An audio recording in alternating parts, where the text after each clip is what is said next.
Hello everybody, this is Alfredo from Blind Secrets again, where I remind you that if a totally blind person can control his diabetes by exercising, eating vegetables, and checking his sugars every day, you could also control your diabetes.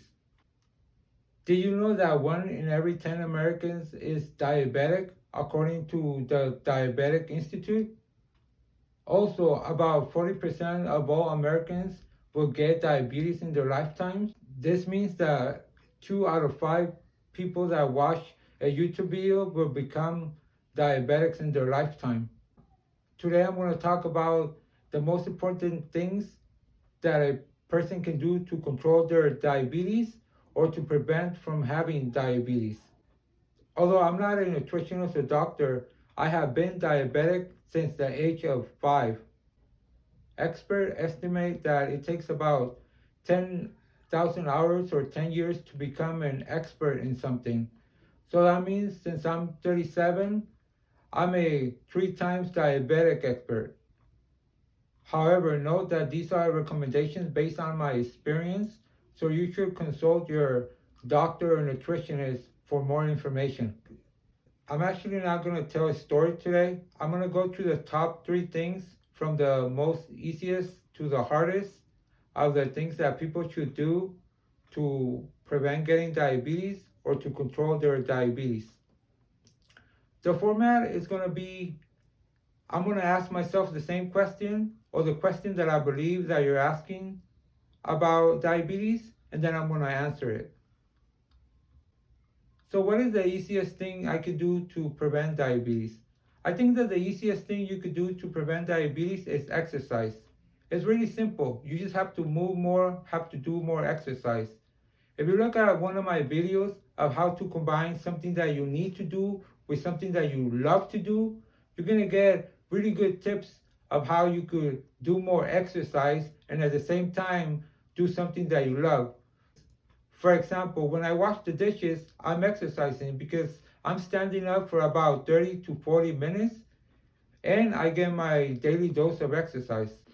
Another thing that I suggest people do when exercising is not to start off like running for a mile or running for 5 miles the next day. You should start off slowly. For example, walking around the block the next day.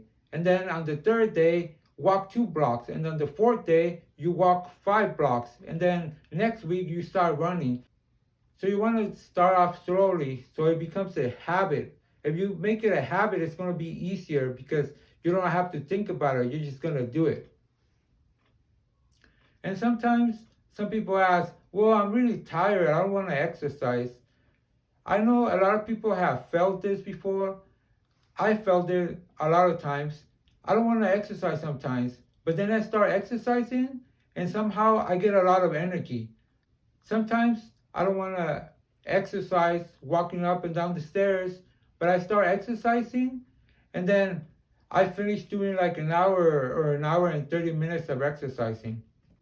So what is the second easiest thing that a person can do to control their diabetes?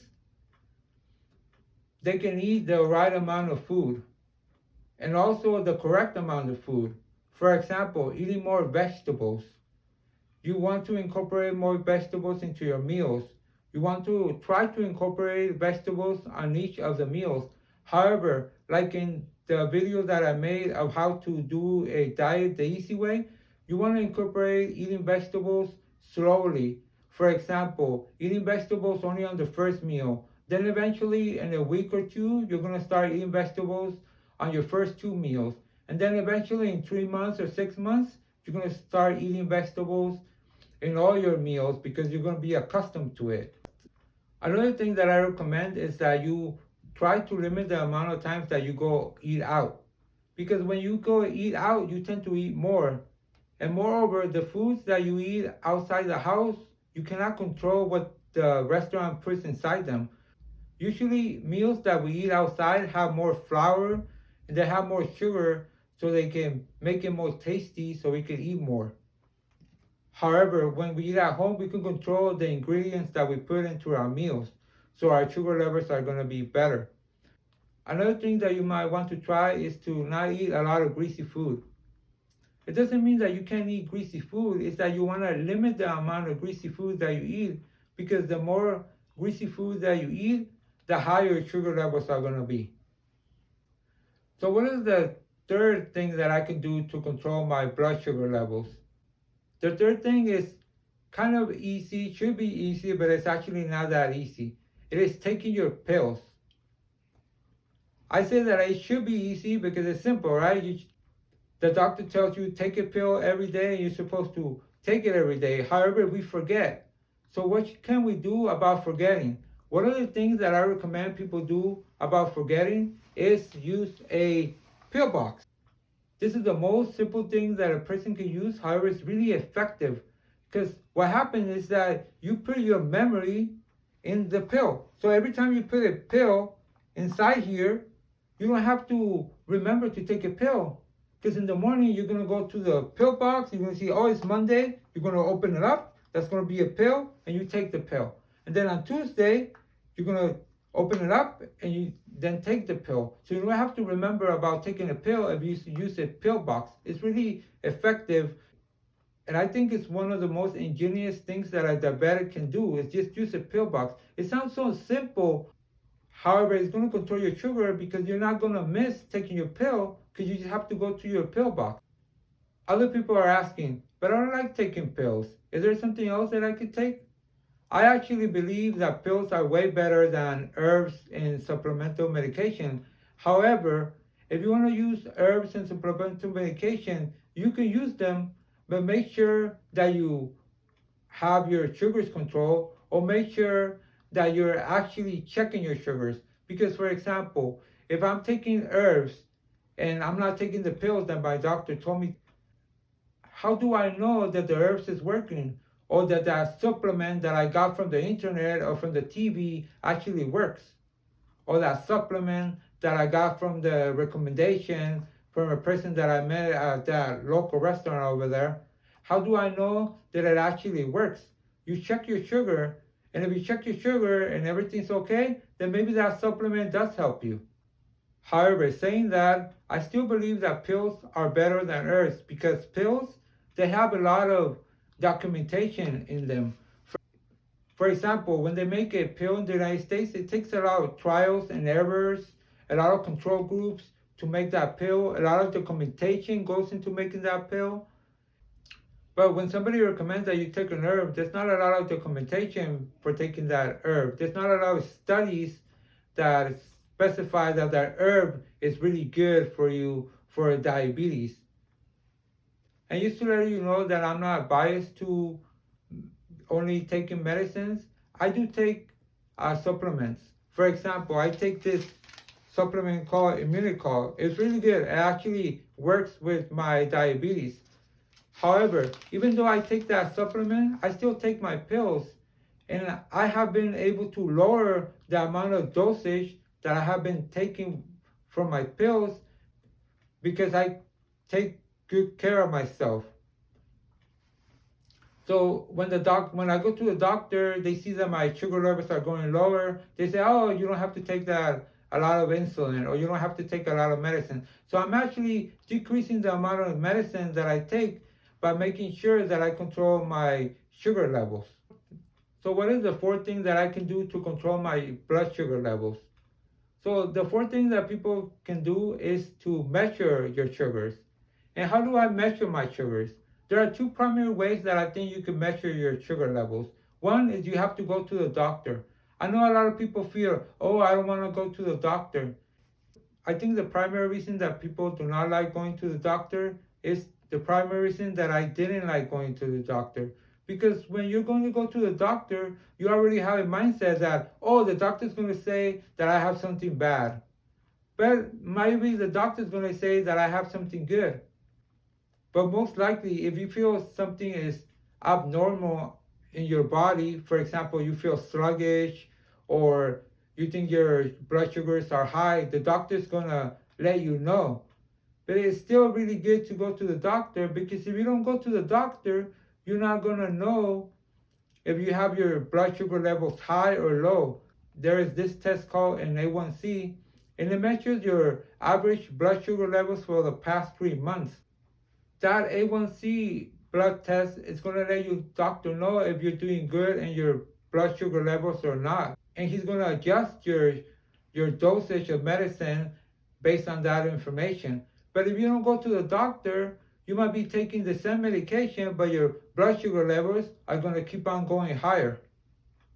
Another thing that people can do to measure their sugar is actually take your sugar levels. For example, using the device to poke your finger and get the blood test and check your sugar levels.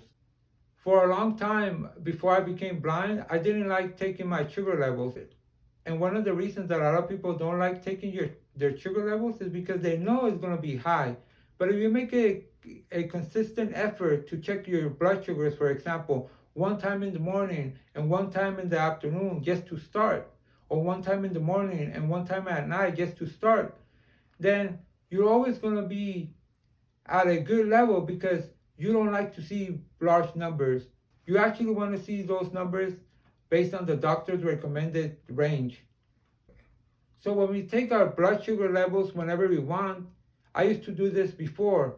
I would actually eat really good, exercise a lot, and make sure everything was okay, and then I would take my blood sugar levels.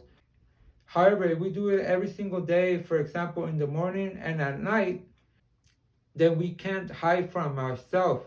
We can't make the sugar levels better by exercising more or eating better. I know it's really hard and intimidating at first because it hurts when you poke your fingers. However, eventually, if you use different fingers, different size, then it's not going to be bad and it becomes a habit. So it's not that hard. I actually poke myself every single day and it's okay. It doesn't hurt. I still can use my fingers and everything. So what is the fifth thing that a person could do to prevent diabetes or control their diabetes? I think that the fifth thing that they can do is actually get educated on their diabetes. Like for example, what type of diabetes do you have? Do you have type 1? Do you have type 2? What type of meals can I eat? How much carbs can I eat? What are carbs? What are calories? How much calories do I have to eat? All that information, get educated. The more education that you have, the more prepared you are to control your diabetes. Because, for example, if you don't know about diabetes, you don't have any education about diabetes, or you just got diabetes and you know that, oh, that so and so person has diabetes and they do this, this, and this, but your diabetes might be different. You might be at a lower degree of diabetes or a higher degree of diabetes or a different diabetes. So you always want to educate yourself. First, you go to the doctor so that they can point you to what type of diabetes and what to learn and what classes to take. And then you take the classes and you learn about your diabetes. It's really important to be educated about diabetes in order to control it. Because if you do not understand the diabetes or you do not understand how to control it, then how are you going to start? How are you going to start where to control it? You can't. You have to be educated on your diabetes. So what is the hardest and last thing that I can do to control my diabetes or prevent diabetes? And the hardest thing is you have to be motivated to control your diabetes. This is actually the hardest. This is the hardest thing because I have had a lot of family members tell me, oh, so-and-so has diabetes. Go talk to them because I've been having diabetes for a long time. And I talk to them and I tell them my experience. However, if they're not motivated to change their habits, they're not going to change their habits. They're going to continue doing what they want. Not until something bad happens due to diabetes are they going to start changing their habits. And sometimes it becomes too late. For example, I have a relative of mine that I care for a lot. And at first I would tell my relative, hey, you have to take care of yourself, eat your pills. I even told them about the pill box. I told them to eat vegetables. I told them to exercise. But every time I would tell him, he would say, oh, yes, I'll do it. Or they'll agree with me, but they wouldn't do it. And then eventually I said, well, it seems like that person is not wanting to change their habits. They don't want to control their diabetes. So I just stopped pressuring them about diabetes. And eventually they came around and they actually were asking me about their diabetes because they wanted to control their diabetes. And now that person does more exercise, he tries to eat more vegetables, and he tries to take their medication. But it wasn't until that person wanted to control their diabetes that they started controlling their diabetes. So you actually have to have the motivation to control your diabetes or to prevent future complications of getting diabetes. If you're not motivated, for example, if you don't like exercising, or if you like exercising but you like eating a lot of sugar, then you're not motivated to try to prevent diabetes. However, if you exercise and you start eating less sugar, then you start becoming more motivated to control your blood sugar and prevent diabetes in the future. And although motivation should not be hard, it is sustaining that motivation. It is really hard to sustain that motivation. So how do you sustain that motivation? How do you check your blood sugars every single day in the morning and at night? You make it a habit. How do you eat vegetables every single day? You make it a habit by eating vegetables every single day, or by starting eating vegetables one day and then eventually every single day. How do you do exercise consistently? You make it a habit. You have to be consistent. That's how you maintain motivation. And eventually, once it becomes a habit, it becomes part of you. It becomes normal. It becomes like when you drive. At first, when you learn how to drive and were using that stick shift, it was really difficult. You were almost hitting that car and couldn't even park. But then it became natural. Then it was like you don't have to think about it. It's the same thing with eating more vegetables, with exercising, with taking your medicine, with going to the doctor. Then it becomes a habit and you don't have to think about it. And that's when it becomes full motivation. When you don't even have to think about it, it's when you're fully motivated to controlling your sugar and preventing diabetes in the future. If anybody has questions about diabetes, or would like to give me a call about diabetes, to talk about diabetes, or just chat about diabetes, just leave comments on the video and I'll make sure I'll reach you back. If you like this video, please like it. If you like the content, please subscribe. Thank you for watching, and I'll see you next time.